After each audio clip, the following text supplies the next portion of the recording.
ብዙዎቹን ትምህርቶች ያስተማረው በዚህ በሕማማት ሳምንት ላይ ነው። ለምሳሌ በማቴዎስ ወንጌል ምዕራፍ 21 ምዕራፍ 22 ምዕራፍ 23 ምዕራፍ 24 ምዕራፍ 25 ብታዩት በዚህ ሳምንት ያስተማረው ትምህርት ነው። ማርቆስ ወንጌል ላይ ይሄንኑ በምዕራፍ 11 12 ላይ ጽፎልናል። በሉቃስ ወንጌል ላይ ደግሞ ከምዕራፍ 17 እስከ 21 በሕማማቱ ያስተማረው ነው። በዮሐንስ ወንጌል ደግሞ ስትሄዱ ከምዕራፍ 14 ጀምሮ እስከ 17 ያለውን በሙሉ በዚህ ሕማማት ሳምንት ያስተማረውን ትምህርት ጠቅልለው ሊቃውንተ ቤተ ክርስቲያን ለማክሰኞ ስለሰጡት ማክሰኞ በአጠቃላይ የምን ቀን ይባላል? የምን ቀን ይባላል? የትምህርት ቀን ይባላል። እንጂ ትምህርቱን ያስተማረበት ስለ ዳግም ምጽአቱ ለምሳሌ ትናንትና ስለ ሕጽበተ እግር አሁን ጸሎተ ሐሙስ ላይ ያስተማረ ነው። ስለ ስጋው ደግሞ ዕለተ ሐሙስ ላይ ያስተማረ ነው። ከትምህርቶቹ በዚህ ሳምንት ያስተማራቸው ትምህርቶች ብዙዎች ሆነው እያለ ያንን ሰብስበው ማክሰኞ ላይ በመውሰድ ማክሰኞን የትምህርት ቀን ብለውታል። በሁለተኛ ምንድነው ይባላል ያልነው? ቀኑ የጥያቄ ቀን ይባላል። የጥያቄ ቀን ማለት ጌታችን አምላካችን መድኃኒታችን ኢየሱስ ክርስቶስን ጥያቄ ጠይቀውታል። እሱም አምላካችንም ጥያቄ ጠይቋል። ይህ ደግሞ የተፈጸመው በዛሬ በዕለተ ሰሉስ በዕለተ ማክሰኞ ነው። ጌታችንን ጥያቄ የጠየቁት በአጠቃላይ 4 አካላት ናቸው። አንደኛ የካህናት አለቆች የሚባሉት ወደ ጌታ መጥተው ጥያቄ ጠይቀውታል። ሁለተኛ ፈሪሳውያን የሚባሉት መጥተው ጠይቀውታል። ሶስተኛ ሰዱቃውያን የሚባሉት መጥተው ጠይቀውታል። አራተኛ ደግሞ አንድ ግለሰብ መጥቶ ሕግ የሚያውቅ አንድ ግለሰብ ወደሱ መጥቶ ጥያቄ አቅርቦለታል። ስለዚህ ይሄ ጥያቄ ቀን ይባላል። ፈሪሳውያን ያቀረቡት ጥያቄ ምንድነው? ወደ ጌታችን መጡና የዮሐንስ ጥምቀት ዛሬ ሲነበብ እንደሰማችሁት ሁሉ ከየት ነው? ከሰማይ ነው ወይስ ከሰው ነው ብለው ጠየቁት። ይህን የጠየቁት እንግዲህ ምን ይለናል የሚለውን ለመፈታተን ነው ይህን ጥያቄ ያመጡት። እሱም ለዚህ ጥያቄያቸው የሰጣቸው መልስ ፊት ለፊት ቀጥታ መልስ ሳይሆን አይደለም፣ ይቅርታ፣ ይህንን እሱ ነው የጠየቃቸው። እነሱ የጠየቁት ትናንትና አንጽሖተ ቤተ መቅደስ ስላደረገ ስለገለበጠባቸው የአባቴ ቤት የጸሎት ቤት ትባላለች ብሎ ስለተናገረ ተአምራትም ስላደረገ ይህንን ተአምራት የምታደርገው በማን ስልጣን ነው? በምን ስልጣን ይሄን የምታደርገው ብለው ጠየቁት። እሱ አሁን ቅድም ያነሳነውን ጥያቄ ገልብጦ ጠየቃቸው። ለዚህ ጥያቄ መልስ እናንተ ደግሞ አንድ ጥያቄ ልጠይቃችሁ፣ የዮሐንስ ጥምቀቱ ከየት ናት? ከሰማይ ነው ወይስ ከሰው ነው ብሎ ጠየቃቸው። ለዚህ መልስ አይ ከሰማይ ነው ቢሉ እና ለምን አልተቀበላችሁትም? መጥቶ ሲያጠምቅ ሲያስተምር ለምን አልተቀበላችሁትም? ከሰው ነው ቢሉ ደግሞ የቅዱስ ዮሐንስ የደቀ መዝሙሩ ተከታዮች ምንድን ናቸው? ብዙ ናቸው። ስለዚህ ህዝቡ ይገለናል፣ ያሳድደናል ብለው ስላሉ ከየት እንደሆነ አናውቅም ብለው ሄዱ። እሱም በማን ስልጣን ይህን ቤተ መቅደስ እንደማጸዳ ተአምራት እንደማደርግ አልነግራችሁም አላቸው ማለት ነው። የመጀመሪያው የፈሪሳውያን አለቆች ወይም የህዝብ አለቆች የተባሉት የጠየቁት ይሄንን ነው። ከኔ ጋር ናቸው? ይሄንን ነው የጠየቁት። ሁለተኛ ፈሪሳውያን የሚባሉት ህግ የሚያጠብቁት ግን ህግን የማይፈጽሙት በዛ የታወቁት ደግሞ ሌላ ጥያቄ ይዘው መጥተዋል።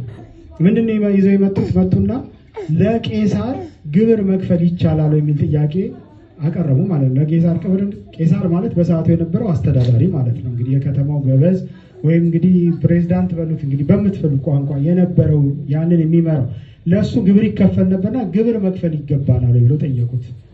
ሲጠይቁት ምን ለማለት ነው? አትክፈሉ ቢል ሊያጣሉ ነው። አመጽ ይኸው ህዝብ ያሳምጻል፣ አትክፈሉ ይላል ብለው ሊያጣሉት። ክፈሉ ደግሞ ቢል እሱ የመጣው ለመንግስት ሊሰራ ነው፣ ስለ ፖለቲካ ሊሰራ ነው እንጂ የሰማይ መንግስትን ሊያስተምረን አይደለም የመጣው የሚል አሁንም የጥመት ጥያቄ ይዘው ወደሱ ቀረቡ። ስለዚህ ያቀረበላቸው ጥያቄ ምንድነው? እስቲ ዲናሯን አምጧት፣ ብሯን አምጧት አለና ብሯን ሲወስዳት በብሯ በአንድ በኩል የቄሳር ምስል ተጽፋበታለች ተስላለች፣ በአንዱ በኩል ደግሞ የኪሩብ እንግዲህ አማኞች መሆናቸውን እግዚአብሔር የሚያመልኩ ህዝቦች መሆናቸው ፈሪሳውያን እስራኤላዊ ይታወቃል። እንግዲህ እንዲህ ከሆነ የእግዚአብሔርን ለእግዚአብሔር የቄሳርን ለቄሳር ስጡ አላቸው። ማለት ይህ ማለት ሳንቲሟ ምን አደረግ አለባት? መሰንጠቅ አለባት፣ ወይም ብሯ መሰንጠቅ አለባት። ይቻላል። ስለዚህ ይሄም ማቃታቸውና ዝም ብለው ሄዱ ይላል። በነገራችን ላይ ይሄ በጣም ጥልቅ የሆነ ሚስጥር ያለው ነገር ነው የተናገራቸው። የእኛንም ህይወት የሚነካ ነገር ነው። የቄሳርን ለቄሳር የእግዚአብሔርን ለእግዚአብሔር ያለው። ምክንያቱም ብዙ ትርጉም ቢኖረውም አንዱን ብቻ ለማንሳት ቄሳር የተባለ ዲያብሎስ ነው እና የቄሳርን ለቄሳር ማለት አንድ አሁን ብር ያበደራችሁ ሰው ቢኖር ገንዘብ ለእናንተ ብሩን ካልከፈላችሁት እየመጣ ሁል ጊዜ ምንድን ነው የሚጠይቃችሁ? ብሬን መልስልኝ አይደል? ብሬን መልስልኝ ነው፣ ብሬን መልስልኝ ነው። መጨረሻ ላይ ብሩን ስትመልሱለት ግን እናንተን ምን ማድረግ ያቆማል? መጨቅጨቅ ያቆማል። ይሄ ገንዘብ የቄሳርን ለቄሳር ስጡት ማለት የዲያብሎስ ገንዘቦች የነበሩት ኃጢአት የሚባሉት በሙሉ ከእናንተ ጋር አሉ። ይሄ አንዱ ክፋታችሁ ነው። እንዲህ ጥመት ያለ ጥያቄ የምትጠይቁበት ክፋታችሁ፣ ዝሙታችሁ፣ መስከራችሁ፣ መዳራታችሁ፣ ኃጢአት መስራታችሁ፣ ይሄ ሁሉ የዲያብሎስ ገንዘብ እናንተ ጋር ስላለ ዲያብሎስ ገንዘቤን እያለ አምጡ እያለ የሚመጣ ወደ እናንተ ለዚህ ነው። ስለዚህ የዲያብሎስ ገንዘብ የሆነውን ለማመልሱለት ለዲያብሎስ ስካሩን፣ ዝሙቱን፣ ኃጢአቱን፣ ሐሜቱን፣ ክፉ ሕሊናውን ይሄን ሁሉ ተውት። ይሄ ዲያብሎስ ነው። ለሱ ስትሰጡት አሁን ትክክል ይሆናል፣ ይሄ የሚመጣው ፈተና በሙሉ ይርቅላችኋል የሚለው ሚስጥር የዲያብሎስ የሆነውን ገንዘብ በሙሉ ይዛችሁ ለምን ዲያብሎስ ፈተነኝ ትላላችሁ? ለምን ገንዘቡን አትመልሱለትም? ከመለሳችሁለት ምን ሊሰራ ወደ እናንተ ይመጣል የሚለውን ውስጣዊ ሚስጥር ክፋታቸውን ሲነግራቸው ነው ይላል። እና እንዲህ አድርገው ጠየቁት ፈሪሳውያን። የመጀመሪያዎቹ የካህናት አለቆች ጠየቁት፣ ስለ ዮሐንስ ጥምቀት በማን ስልጣን ታደርጋለህ? ሁለተኛው ደግሞ ስለማን ናቸው? ፈሪሳውያን። ስለምን ጠየቁት? ግብር መክፈል ይቻላል ብሎ ጠየቁት። ሶስተኛ የጠየቁበትና የጥያቄ ከን የተባለበት ምክንያት ሰዱቃውያን የሚባሉት ናቸው። ሰዱቃውያን ደግሞ እስራኤላውያን ናቸው። ትንሣኤ ሙታን የለም፣ መላእክት የሚባሉ የሉም፣ ነፍሳት የሚባሉ የሉም፣ ረቂቅ የሚባል ነገር የለም፣ የሰው ልጅ ከሞተ በኋላ እንዲህ ይቀራል ብለው የሚያምኑ ናቸው። እነሱ ደግሞ ሄዱና አንድ ከበድ ያለ ጥያቄ ማቅረባቸው ነው በእነሱ እይታ። አሁን የጥያቄ ቀን አይደል ዛሬ? ስለዚህ ኦሪት ዘዳግም ምዕራፍ 25 ላይ አንድ የተጠቀሰ ቃል አለ። አንድ ሰው ይላል ከሚስቱ ልጅ ሳይወልድ እሱ ቢሞት ወንድሙ አግብቶ ልጅ እንዲተካለት ይላል። ይሄ በኦሪቱ የተጻፈ ሕግ ነው። ይሄን ሕግ ጠቀሱና ኦሪት ዘዳግም ምዕራፍ 25ን ጠቀሱና አንድ ሰው አንድ ሚስት ነበረው። ከዛ ይህ ሰውዬ ሞተ፣ ወንድሙ ተተካና እንደገና ደግሞ ልጅ እንዲወልድ ሞከረ፣ አልተሳካም፣ ልጅ አልወለደም። ይሄም ወንድሙ ሞተ።